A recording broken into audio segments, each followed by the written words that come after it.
My fiancée came out as a lesbian and told me that everything we shared together was a lie. Now everyone is telling her how strong and brave she is while no one cares about me.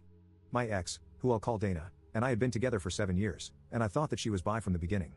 That's what she said, and she openly told me about her past relationships with girls, but I never cared because it wasn't a problem at all to me. We never had any big fights or arguments, just small things, and we always sorted out everything. So, after 7 years of our relationship, I decided that it was the right moment to ask the big question because we were deeply in love, financially stable, and already living together. I prepared everything to make it as romantic and unique as I could, and when I finally asked her, she hesitated but then said yes.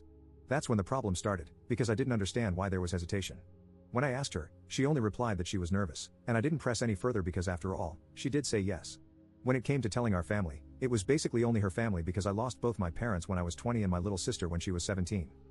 We told this to her parents and our friends, but even here, some things were off because her parents were faking happiness, and I didn't understand why, while our friends were super happy and were already suggesting ideas for our wedding. 4 months passed, and we were planning our wedding when the day arrived. I came back home from work, and she was waiting for me with her bags ready. I asked her what was going on. She told me, "Listen, I know this is going to be hard for you, but I'm not bi, I'm a lesbian. My parents have known this for 2 years, which is why they weren't happy and were faking it. Please, I beg you, don't make this difficult. Just let me leave. Don't cry, don't beg me, and don't scream. Let's handle things like adults." Then she drove away. I stood there on my feet for about an hour in shock because I couldn't believe it. We went from planning our wedding to Dana coming out as a heartless and cold girl that I couldn't recognize. The worst thing is that 3 months have passed since that day, and literally no one has ever texted me or called me to ask how I was, if I was fine, or if I needed something. Not her parents, not her, since she also blocked me that day, and not even our friends. No one gives a damn about me at all.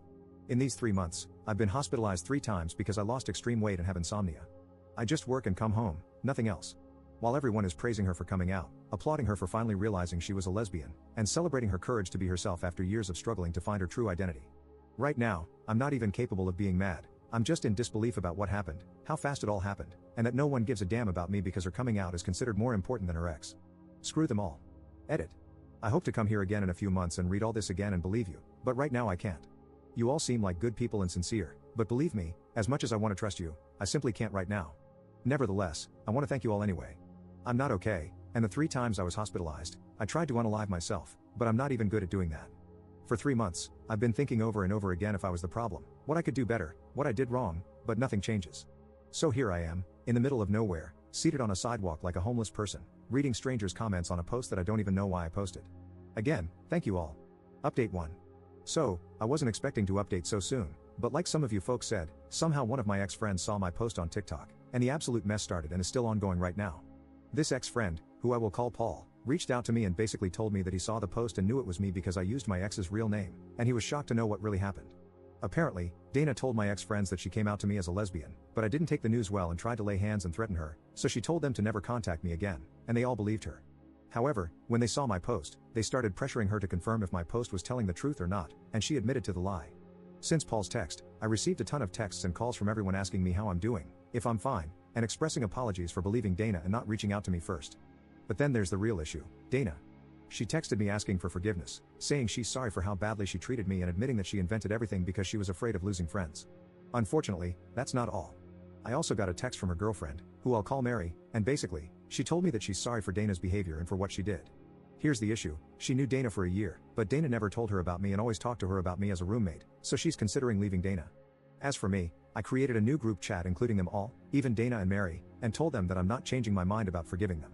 I mentioned that I was considering suing Dana, partially true because I'm not sure if I'll go through with it, and that if they, my ex-friends, were decent humans, they would have texted me asking if I was out of my mind to lay hands on Dana or just insulting me via texts if they really cared about me. Then I added some personal things about Dana and blocked them all.